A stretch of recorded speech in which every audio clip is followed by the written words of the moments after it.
Assalamualaikum warahmatullahi wabarakatuh. Shalom, salam sejahtera bagi kita semua.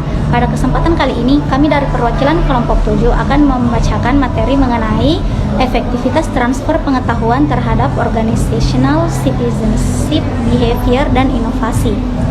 Sebelum itu, izinkan saya memperkenalkan rekan kelompok saya. Adapun saya sendiri, Nur Jamila Asaliha, dan rekan saya Hilda Nur Amalia, Muhammad Dimitri An-Naufal, Nur Alfiani Ria, Andi Nur Zahirullah, dan Reski Nurul Arsi. Baiklah, sebelum melangkah ke materi pertama, saya akan menjelaskan sedikit mengenai materi yang kami bawakan, yaitu keberhasilan dalam kegiatan berorganisasi dan menjalankan suatu usaha dalam industri ditentukan oleh baik atau tidaknya manajemen yang dijalankan.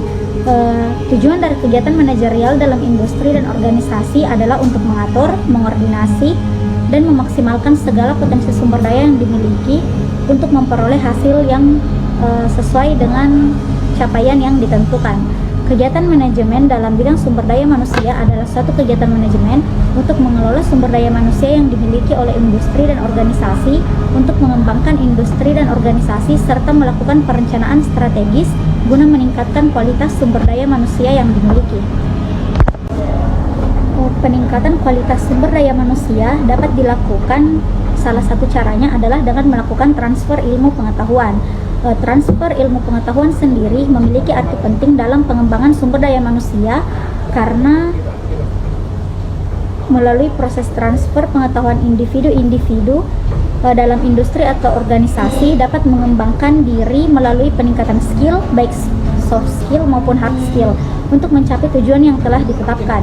Praktik yang dilakukan oleh pelaku industri atau organisasi dalam proses transfer pengetahuan diantaranya adalah dengan menyelenggarakan pelatihan bagi karyawan, mengadakan seminar dan workshop, memberikan kesempatan dan memberikan beasiswa pada karyawan berprestasi untuk melanjutkan pendidikan mereka. Proses transfer pengetahuan diharapkan tidak hanya meningkatkan kualitas sumber daya manusia dari segi skill, tetapi diharapkan dapat meningkatkan keterlibatan karyawan. Keterlibatan karyawan secara keseluruhan sangat diharapkan dalam menjunjung pencapaian tujuan dan peningkatan kinerja perusahaan. Keterlibatan kinerja karyawan dikenal dengan istilah OCD. Penelitian Al-Zubi pada tahun 2011 menunjukkan bahwa dimensi-dimensi OCD yaitu altruisme, sopan santun, sportif, dan civic virtue adalah dimensi signifikan yang memiliki pengaruh pada transfer pengetahuan pada karyawan di perusahaan industri farmasi di Jordan. Hasil penelitian lainnya dilakukan oleh Jungling dan Kosio pada tahun 2014 dan menunjukkan bukti hubungan langsung antara transfer pengetahuan dan OCD adalah bahwa OCD harus dipengaruhi oleh adanya niat berbagai pengetahuan. Harapan bahwa transfer pengetahuan dapat meningkatkan peran serta karyawan dan sebaliknya guna meningkatkan penyerapan pengetahuan dapat membantu perusahaan dalam bersaing dengan perusahaan lainnya. Tingkat pengetahuan karyawan yang semakin baik dapat membantu perusahaan dalam bersaing dengan melakukan inovasi-inovasi yang baru. Inovasi-inovasi baru diharapkan muncul dari karyawan sebagai hasil dari transfer pengetahuan yang diperoleh oleh karyawan. Inovasi yang dilakukan oleh perusahaan merupakan salah satu modal yang harus terus dilakukan dalam menghadapi persaingan yang semakin ketat. Peningkatan daya saing adalah tujuan yang ingin dicapai oleh setiap perusahaan, maka oleh sebab itu perusahaan dituntut harus terus memperbaiki diri baik secara internal maupun eksternal agar dapat bertahan di dunia persaingan yang semakin ketat sekarang ini. A few moments later. Transfer pengetahuan Jacobson et al. Dalam Profeto memberikan pengertian knowledge transfer sebagai proses pertukaran, sintesis, dan aplikasi etika dari ilmu pengetahuan di dalam suatu sistem hubungan yang kompleks yang terjalin antara peneliti dan pengguna. Profeto dalam penelitiannya menjelaskan pengertian knowledge transfer sebagai sebuah proses atau cara yang dilakukan oleh peneliti dalam proses penyebaran pembuktian dari suatu teori atau menyebarkan pengetahuan baru. Dart dan Kurzberg dalam Kumar dan Ganesh mendefinisikan transfer pengetahuan sebagai suatu peristiwa di mana adanya entitas belajar dari pengalaman orang lain, menunjukkan bahwa efek satu unit terhadap unit lainnya adalah dalam hal pembelajaran yang dialami unit kedua. Pembelajaran organisasi dapat dilihat sebagai tujuan transfer pengetahuan. Zulansky dalam Liao dan Hu menyatakan bahwa ada 5 elemen dasar, yaitu source of knowledge, recipient of knowledge, channel of knowledge, message of knowledge, dan context of knowledge yang perlu diperhatikan dalam proses knowledge transfer. Berdasarkan berbagai pendapat dari para ahli, maka dapat disimpulkan bahwa transfer pengetahuan merupakan suatu proses pembelajaran yang dilakukan oleh pihak-pihak yang dianggap lebih berpengalaman kepada karyawan baru, sehingga diharapkan dapat memperlancar dan meningkatkan efektivitas kinerja perusahaan. Baik, materi selanjutnya yaitu OCBC atau Organizational Citizenship Behavior. Pada dasarnya, perilaku individu yang berperan dalam kegiatan organisasi di mana perilaku individu berasal dari kesadaran diri, bukan adanya paksaan.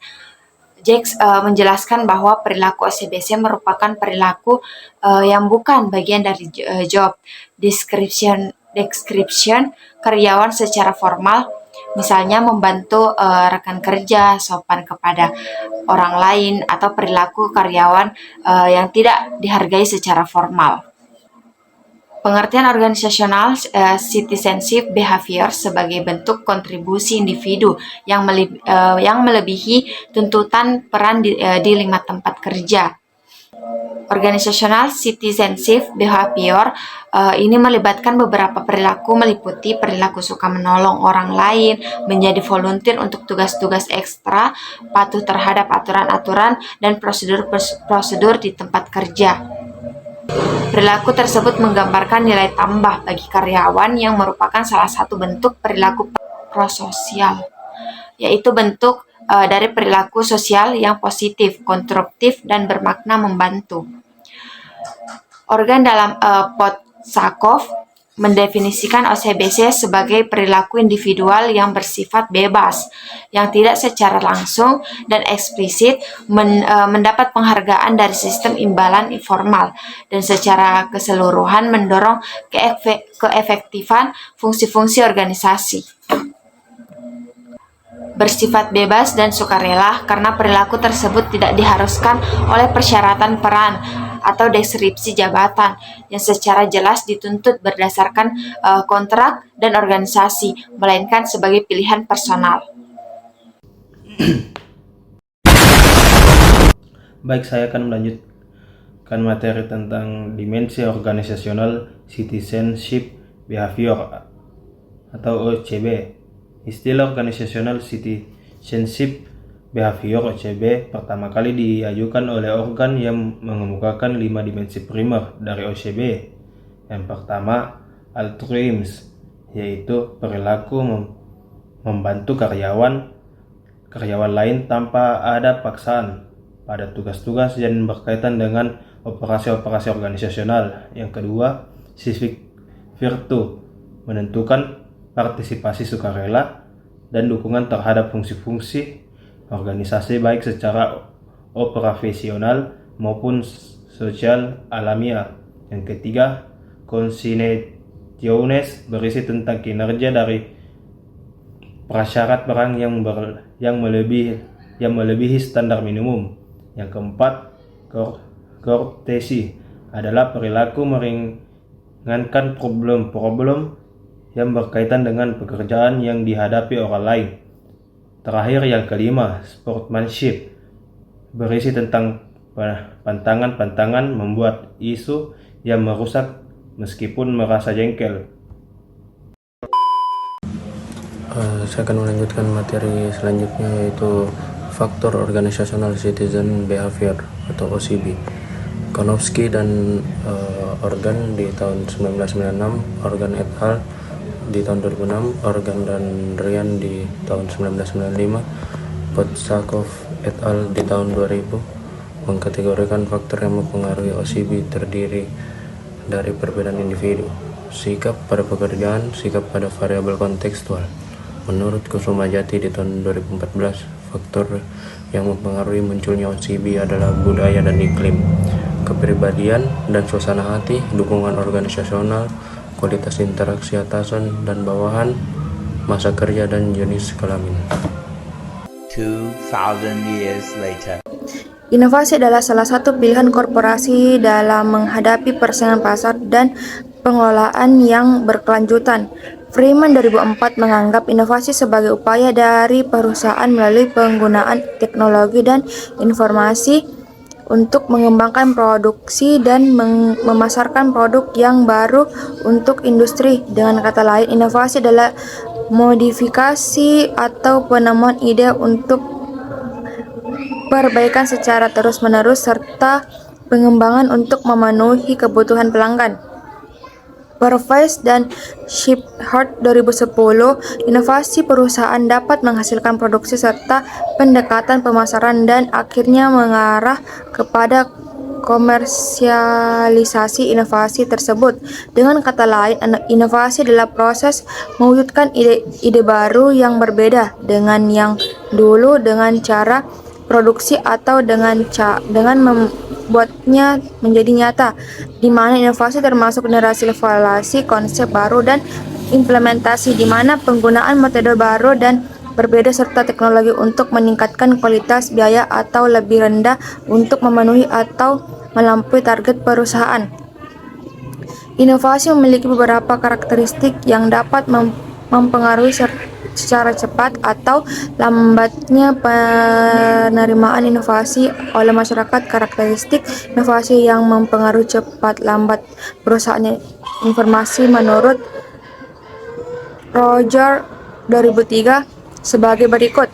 Keunggulan relatif